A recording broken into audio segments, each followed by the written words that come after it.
Hello guys, ചെമ്പനീർ പൂവിൻ്റെ ഇന്നത്തെ episode റിവ്യൂയിലേക്ക് സ്വാഗതം. ഈ റിവ്യൂ ഇഷ്ടപ്പെടുകയാണെങ്കിൽ ഒന്ന് ലൈക്ക് ചെയ്ത് സബ്സ്ക്രൈബ് ചെയ്ത് സപ്പോർട്ട് ചെയ്യണേ. രേവതിയുടെ അമ്മ രേവതിയോട് ചോദിക്കുന്നുണ്ട്, അന്ന് ആ ഫംഗ്ഷനിൽ പ്രശ്നങ്ങളൊക്കെ ഉണ്ടായ കാരണം നിൻ്റെ അമ്മായിമ്മ നിന്നോട് ഭയങ്കര ബഹളമായിരിക്കുമല്ലേ എന്നൊക്കെ. ആരൊക്കെ എന്തൊക്കെ പ്രശ്നം ഉണ്ടാക്കിയാലും സച്ചേട്ടൻ എൻ്റെ കൂടെ ഉണ്ടല്ലോ അമ്മേ, അതുകൊണ്ട് എനിക്കൊരു പ്രശ്നവും ഇല്ലെന്ന് പറയുമ്പോഴത്തേന് ആ അമ്മയ്ക്കും അങ്ങ് സമാധാനമാകുകയാണ്. പിന്നീട് കാണിക്കുന്ന വർഷയാണ്. വർഷ ശ്രീകാന്ത് വർക്ക് ചെയ്യുന്ന റെസ്റ്റോറൻറ്റിലോട്ട് വിളിച്ചിട്ട് ഫുഡ് ഓർഡർ ചെയ്യുകയാണ്. അപ്പോൾ ശ്രീകാന്തിൻ്റെ ഫ്രണ്ട് ചോദിക്കുന്നുണ്ട്, വർഷ നിനക്ക് ഫുഡ് വേണമെങ്കിൽ നീ ശ്രീകാന്തിനെ വിളിച്ച് പറഞ്ഞാൽ പോരായിരുന്നു എന്നൊക്കെ. അതൊന്നും വേണ്ട, എനിക്ക് ആവശ്യമുള്ള ഫുഡ് ഞാൻ പറയാം, അന്നേരം അത് ഇങ്ങനെ കൊണ്ടുവന്നാൽ മതി എന്നൊക്കെ പറയും. ശരിയെന്ന് പറഞ്ഞിട്ട് അവനത് പോലത്തെ എല്ലാ പേരെഴുതിയിട്ട് കൊണ്ടുവന്ന് ശ്രീകാന്തിനെ കൊടുക്കും. ശ്രീകാന്തിനോട് വേറെ ഏത് പണിയുണ്ടെങ്കിലും പെട്ടെന്ന് ഇത് ഉണ്ടാക്കാൻ പറയുന്നുണ്ട്. എനിക്കിപ്പോൾ സമയമില്ല, എനിക്ക് ഒരുപാട് പണിയുണ്ടെന്ന് പറയും. അതല്ല, ഇത് അത്യാവശ്യമെന്ന് പറയും. ഇതാരാ ഈ VIP എന്ന് പറയും, നിൻ്റെ ഭാര്യ അല്ല, അതാരാന്ന് ചോദിക്കും. വർഷയോ എന്ന് ചോദിക്കും. അതെ വർഷ, അവൾ എന്നെക്കുറിച്ച് വല്ലതും ചോദിച്ചോന്ന് ചോദിക്കും. നിന്നെക്കുറിച്ചൊന്നും ചോദിച്ചില്ല, നീ എത്രയും പെട്ടെന്ന് ഇതൊന്ന് ഉണ്ടാക്കാൻ പറഞ്ഞിട്ട് അങ്ങ് പോകുന്നുണ്ട് കൂട്ടുകാരൻ. അന്നേരം ശ്രീകാന്ത് സന്തോഷത്തോടെ ചിരിച്ചുകൊണ്ട് നിൽക്കുകയാണ്. പിന്നീട് കാണിക്കുന്നത് സുധിയാണ്. സുധി ഇങ്ങനെ കാനേഡിയൻ ഡോളറിൻ്റെയൊക്കെ വിലയൊക്കെ നോക്കിയിരുന്ന് സന്തോഷിച്ചിരിക്കുമ്പോഴത്തേന് രേവതി വന്ന് അച്ഛനോടും സുധിയോടൊക്കെ ആഹാരം കഴിക്കാൻ വരാൻ പറയുന്നുണ്ട്. അപ്പോൾ ശ്രുതി അങ്ങോട്ട് ഇറങ്ങി വരും, സച്ചിയും വരുന്നുണ്ട്. അന്നേരത്തേന് അച്ഛൻ ചോദിക്കും, എടാ നീ ഇങ്ങനെ നടക്കാതെ വല്ല ജോലിക്കും പോയിക്കൂടെ എന്നൊക്കെ ചോദിക്കുന്നുണ്ട്.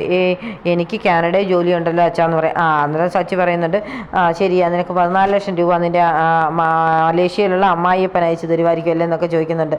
അയച്ചു കൊടുക്കുമോ പൗഡർ ഇടത്തി എന്നൊക്കെ ചോദിക്കുമ്പോഴത്തേന് ശ്രുതി അങ്ങ് വല്ലാതാകുന്നുണ്ട്. ഇതുവരെ അച്ഛൻ വരും അമ്മ വരും എന്നൊക്കെ പറഞ്ഞിട്ട് ഒന്നും വന്നില്ല, അതുപോലെ തന്നെയുള്ളൂ, കാശ് ഇതുപോലെ വരത്തൊന്നുമില്ല എന്ന് പറയും. അപ്പം ഉടനെ ശ്രുതി അങ്കിൾ എന്ന് വിളിക്കുന്നുണ്ട്. പറയും, അങ്കിളെ ഞങ്ങളുടെ കാര്യത്തിൽ ഇവനൊന്നും അഭിപ്രായം പറയണ്ട എന്ന് പറയാനല്ലേ വന്നത്, ഇതിൽ കൂടുതലൊന്നും നിങ്ങൾക്ക് പറയാനില്ലല്ലോ, വന്ന് വല്ലതും കഴിക്കുമെന്ന് പറഞ്ഞ് ഇവർ അകത്തേക്ക് അങ്ങ് വരുവാണ്. സച്ചി രേവതിയോടൊപ്പം പറയുന്നുണ്ട്, 2 കല്യാണമാലയുടെ ഓർഡർ ഉണ്ട് എന്ന് പറയും. അന്നേരത്തേന് ഞാനത് ഉണ്ടാക്കി വെച്ചേക്കാൻ, വൈകിട്ട് രാവിലെ കൊണ്ട് കൊടുത്താൽ മതി എന്ന് രേവതിയും പറയുന്നുണ്ട്. ആ സമയത്ത് ഇവരെല്ലാം വന്ന് നിൽക്കുമ്പോഴത്തേന് ചന്ദ്രമതി മാത്രം കഴിക്കാനായിട്ട് വന്നില്ല. അപ്പോൾ രവീന്ദ്രൻ വിളിക്കുന്നുണ്ട്, ചന്ദ്ര എന്നാ കഴിക്കാൻ വരാതെന്ന്. എനിക്കും ആഹാരമൊന്നും വേണ്ട, നിങ്ങൾക്ക് ആഹാരം കഴിക്കുന്ന കാര്യം മാത്രമുള്ളല്ലോ ചിന്ത, എനിക്ക് ആഹാരം വേണ്ടെന്ന് പറഞ്ഞ് ചന്ദ്രമതി അങ്ങ് ബഹളം വെക്കുകയാണ്. എന്താ നിൻ്റെ കാര്യമെന്ന് ചോദിക്കും. എൻ്റെ മോൻ ഇതുവരെ വന്നില്ല, അത് കാരണം ഞാൻ ഇനി ആഹാരം ഈ വീട്ടിൽ നിന്ന് കഴിക്കത്തേ ഇല്ല എന്നൊക്കെ പറഞ്ഞ് ഓരോരോ കാര്യങ്ങളൊക്കെ ഇങ്ങനെ പറയുകയാണ് ചന്ദ്രമതി. അച്ഛ അമ്മ ഇതുപോലെ പുറകെ നടന്ന് ആഹാരം കൂട്ടണമായിരിക്കും, അല്ലെങ്കിൽ പിന്നെ ആഹാരം കഴിക്കുന്ന ലക്ഷണമൊന്നും തോന്നുന്നില്ലല്ലോ എന്നൊക്കെ പറയും. അപ്പം രേവതി മിണ്ടാതിരിക്കാനൊക്കെ സച്ചിയോട് പറയുന്നുണ്ട്. അല്ല പിന്നെ ഇതുവരെ ഇങ്ങനെ ഇല്ലാത്തൊരു ശീലങ്ങളൊക്കെ ഇങ്ങനെ വന്നിരിക്കുന്നത് എന്നൊക്കെ ചോദിക്കും. എനിക്ക് എൻ്റെ മോനെ കാണാതിരിക്കാൻ പറ്റത്തില്ല, കാണാതിരുന്ന് കഴിഞ്ഞാൽ പിന്നെ എനിക്ക് ആഹാരം ഇറങ്ങത്തില്ലെന്നൊക്കെ പറയും. ഇന്നാളെ ശ്രീകാന്ത് വർഷമായിട്ട് ഒളിച്ചോടിപ്പോയി കുറേ നാൾ വെളി താമസിച്ചല്ലോ, ആ സമയത്തൊക്കെ അമ്മ ഇവിടെ ആഹാരം കഴിക്കാതെ കിടക്കുകയായിരുന്നു അച്ഛാ എന്നൊക്കെ ചോദിക്കുന്നുണ്ട്. കണ്ടോ ഇവൻ ഓരോന്നോരോന്ന് പറയുന്ന കേട്ടോ, ഇതിനെല്ലാം കാരണക്കാരി രേവതിയാണെന്ന് പറഞ്ഞ് ഞങ്ങൾ തുടങ്ങുന്നുണ്ട് രേവതിയോട്. രേവതി തളയണ മന്ത്രം പറഞ്ഞു കൊടുത്തിട്ടായി ഇവൻ ഇങ്ങനെ എൻ്റെ നേരെ ഇങ്ങനെ ചാടുന്നത്, അല്ല ഇവൻ ഇങ്ങനെയൊന്നും പറയത്തില്ലായിരുന്നല്ലോ എന്നൊക്കെ പറയും. അപ്പോൾ രേവതി പറയും, എന്ത് പറഞ്ഞാലും അമ്മ എന്തിനാ എന്നെ ഇങ്ങനെ പഴിയായിരുന്നൊക്കെ, നീ ഒരു കാര്യം പറയണ്ട, നീ കാരണം എല്ലാ കാര്യവും സംഭവിക്കുന്നത്, ഇവിടുത്തെ പ്രശ്നങ്ങൾക്കെല്ലാം കാരണം ഇവനാണ്, അതിനെല്ലാം തിരി കൊളുത്തുന്നത് നീ തന്നെയാണെന്നൊക്കെ പറഞ്ഞ് ബഹളം വെക്കുകയാണ് ചന്ദ്രമതി. അപ്പോഴത്തേന് സച്ചി പറയുന്നുണ്ട്, ഇപ്പം ശ്രീകാന്തിനെ കാണാതിരിക്കുന്നൊന്നും അല്ല അമ്മയ്ക്ക് ശരിക്കുള്ള പ്രശ്നം, കാരണം പൗഡർ ഇടത്തിയുടെ അച്ഛൻ അങ്ങ് മലേഷ്യയിൽ നിന്ന് ഒരുപാട് എന്തൊക്കെയോ കൊണ്ടുവരുമെന്നുള്ള വിചാരത്തിലിരിക്കുകയായിരുന്നു. ഇപ്പോൾ അത് വരുന്ന ലക്ഷണം കാണുന്നില്ല. എന്നാൽ പിന്നെ ഇനിയുള്ളത് പണക്കാരിയായ മരുമോളാണ്, ഇളയ മരുമോൾ. അപ്പോൾ ഇനി അവളുടെ പുറകെയാണ്, അവൾ ഇവിടെ വരണം, ആ സ്വത്തെല്ലാം കിട്ടണം, അതിനുവേണ്ടി അമ്മ ഈ കിടന്ന് ഈ പ്രശ്നം മുഴുവൻ ഉണ്ടാക്കുന്നതൊക്കെ പറയുന്നുണ്ട്. നിങ്ങൾ എന്തൊക്കെ പറഞ്ഞെന്ന് പറഞ്ഞാലും എന്തൊക്കെ കരുതിയെന്ന് പറഞ്ഞാലും എനിക്ക് കുഴപ്പമൊന്നുമില്ല, ഞാൻ എന്തായാലും ശ്രീകാന്ത് വരാതെ ആഹാരം കഴിക്കത്തേ ഇല്ലെന്ന് പറഞ്ഞ് വന്ന് ഹാളിൽ അങ്ങ് ഇരിക്കുകയാണ് ചന്ദ്രമതി. അന്നേരം ശ്രുതി പറയുന്നുണ്ട്, എനിക്ക് വിശന്നിട്ട് വയ്യ, വാമ്മേ കഴിക്കാമെന്നൊക്കെ.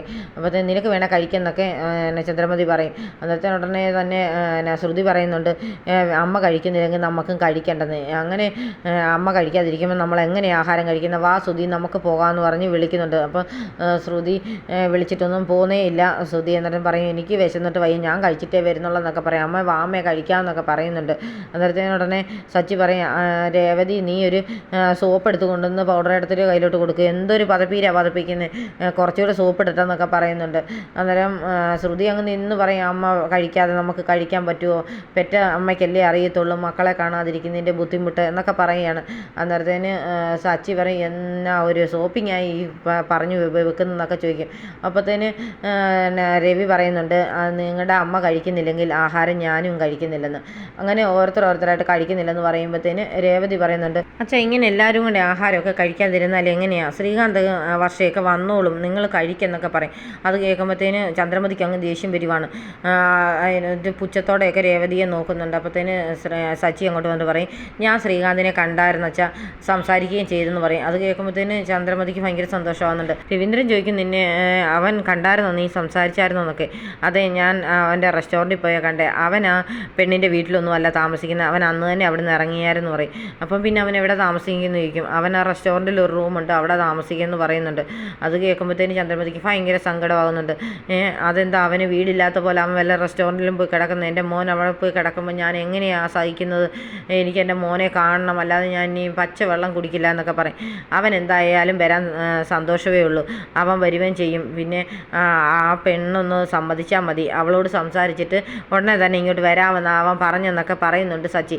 അത് കേൾക്കുമ്പോഴത്തേന് എല്ലാവർക്കും അങ്ങ് സന്തോഷമാകും. എല്ലാവർക്കും അവനവൻ്റെ ഭാര്യമാരെ പേടിയാണല്ലോ, അതുകൊണ്ട് അവൻ്റെ ഭാര്യയെ പേടിയാവേണ്ട, ഉടനെ വരുന്നില്ല എന്ന് പറഞ്ഞെന്ന് പറയും. അത് കേൾക്കുമ്പോഴത്തേന് ശ്രുതി പറയും, ശരിയാടാ നീ പറഞ്ഞത്, എല്ലാവർക്കും ഭാര്യമാരെ പേടിയാ എന്ന് പറയും. അപ്പോൾ ശ്രുതി ഒന്നും നോക്കുന്നുണ്ട്. അപ്പോഴത്തേനെ നീ പറഞ്ഞ തെറ്റാണെന്ന് ഉടനെ ശ്രുതി അങ്ങ് പറയും.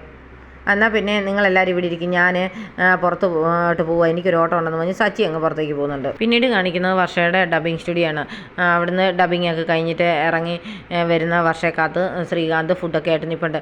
അന്നേരം എന്താ ശ്രീകാന്ത് വന്നത്, ഞാൻ ഫുഡല്ലേ ഓർഡർ ചെയ്തുള്ളൂ, ശ്രീകാന്തിനെ ഇങ്ങോട്ട് ഞാൻ വിളിച്ചില്ലല്ലോ എന്നൊക്കെ പറയും. നീ ഇവിടെ വിശന്നിരിക്കുകയാണെന്ന് എനിക്കറിയാമായിരുന്നു, അത് കാരണം ഞാൻ ഇങ്ങോട്ട് തന്നെ കൊണ്ടുവന്നത്, ഞാൻ വരണമെന്ന് നീ വിചാരിച്ച് കാണുമല്ലോ എന്നൊക്കെ പറയുന്നുണ്ട്. വർഷയും സന്തോഷത്തോടെയൊക്കെ തന്നെയാണ് ഇരിക്കുന്നത്. എന്നിട്ട് ശ്രീകാന്ത് ചോദിക്കുന്നുണ്ട്, നീ എന്താ തീരുമാനിച്ചത്, നമ്മൾ വീട്ടിൽ പോകുന്ന കാര്യമെന്ന്. ഞാൻ എപ്പോഴും വീട്ടിലോട്ടാണല്ലോ പോകുന്നത്, അല്ല കാട്ടിലോട്ടൊന്നും അല്ലെന്ന് പറയും.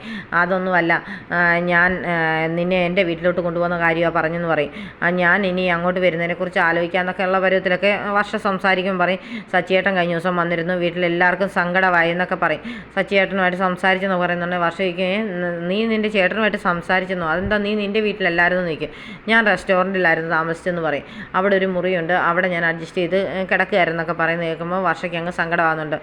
നീ ഇല്ലാതെ ഞാൻ എൻ്റെ വീട്ടിലേക്ക് പോകത്തില്ല, പോവുകയാണെങ്കിൽ നമ്മൾ രണ്ടുപേരോട് ഒരുമിച്ച് മാത്രമേ പോകത്തുള്ളൂ, അന്നത്തെ സംഭവങ്ങളെല്ലാം സച്ചിയേട്ടൻ വന്ന് പറഞ്ഞു എന്നൊക്കെ പറയും. അന്നേരത്തേന് ഉടനെ വർഷ പറയുന്നുണ്ട്, എന്നോടും പറഞ്ഞായിരുന്നു. സച്ചിയേട്ടൻ നിന്നെ വന്ന് കണ്ടോന്ന് ചോദിക്കുക. എന്നെ സച്ചിയേട്ടനല്ല വന്ന് കണ്ടത്, രേവതി ചേച്ചിയാന്ന് പറയും. അന്നേരം രേവതി ചേച്ചി കാര്യങ്ങളെല്ലാം പറഞ്ഞ് മനസ്സിലാക്കി, അന്ന് അറിയാത്ത കാര്യങ്ങളും എന്നോട് പറഞ്ഞു തന്നു എന്നൊക്കെ പറയും. എന്താ നമുക്ക് ആഹാരം കഴിക്കാമെന്ന് പറഞ്ഞ് പിന്നെ അവർ ഷെയർ ചെയ്തൊക്കെ ഫുഡ് കഴിക്കുകയാണ്. അവർ സന്തോഷത്തോടെ തിരിച്ച് വീട്ടിലേക്ക് പോകുന്നതിനെക്കുറിച്ചൊരു തീരുമാനം എടുത്ത പോലാണ് അവർ ഫുഡൊക്കെ കഴിച്ചുകൊണ്ടിരിക്കുന്നത്. ചന്ദ്രമതിയുടെ നിരാഹാരം കാരണം ശ്രുതിക്ക് ഭയങ്കര വിഷമമാണ്. വിശക്കുന്നീ എന്ന് പറഞ്ഞ് അങ്ങ് കാർച്ചയാണ് ശ്രുതി. അന്നേരം രവീന്ദ്രൻ പറയും, നീ ഇങ്ങനെ എന്തിനാണ് ഇരിക്കുന്നത്, നീ ഫുഡ് കഴിക്കാൻ പറയും. അച്ഛനും കഴിക്കുന്നില്ല, അമ്മയും കഴിക്കുന്നില്ല എന്ന് പറഞ്ഞുകൊണ്ടല്ലേ ഞാൻ കഴിക്കാതിരിക്കുന്നത്, അങ്ങനെ ഫുഡ് സമയത്ത് കഴിക്കണം അച്ഛാ, അല്ലെങ്കിൽ നമുക്ക് പല അസുഖങ്ങളും വരും എന്നൊക്കെ പറയും. നീ നിൻ്റെ അമ്മയോട് പറ ആഹാരം കഴിക്കാൻ, അവൾ കഴിച്ചാൽ മാത്രമേ ഞാൻ കഴിക്കത്തുള്ളൂ എന്ന് പറയും. അമ്മ ഇങ്ങനെ കഴിക്കാതിരുന്നാൽ എന്ത് ചെയ്യും, എനിക്കാണെങ്കിൽ ഗ്യാസ് കയറിയിട്ട് എൻ്റെ വയറിരിക്കുന്ന ഇരിപ്പ് കണ്ടോ എന്നൊക്കെ ചോദിച്ച് വിഷമിക്കുകയാണ് ശ്രുതി. അന്നേരത്തേന് രവീന്ദ്രന് സങ്കടമൊക്കെ ഉണ്ട്. പക്ഷേ എന്ത് പറയാനാ, ചന്ദ്രമതി കഴിക്കാത്ത കാരണം രവീന്ദ്രൻ ഇങ്ങനെ കഴിക്കാതെ തന്നെ ഇരിക്കുകയാണ്. അന്നേരം ചന്ദ്രമതി പക്ഷേ ദേഷ്യത്തിൽ തന്നെയാണ് ഇരിക്കുന്നത്. ഇവർക്കിട്ട് രണ്ടുപേർക്കിട്ട് ഇങ്ങനെ നോക്കുന്നൊക്കെയുണ്ട്. ചന്ദ്രമതി ആഹാരം കഴിക്കണേ എന്ന് പ്രാർത്ഥിച്ചുള്ള പരുവത്തിലാണ് ശ്രുതി ചന്ദ്രമതിക്കിട്ട് നോക്കിയിരിക്കുന്നത്. ദേഷ്യത്തിൽ ചന്ദ്രമതി ശ്രുതിക്കിട്ട് നോക്കുന്നത് കാണിച്ചുകൊണ്ടാണ് ഇന്നത്തെ എപ്പിസോഡ് അവസാനിക്കുന്നത്.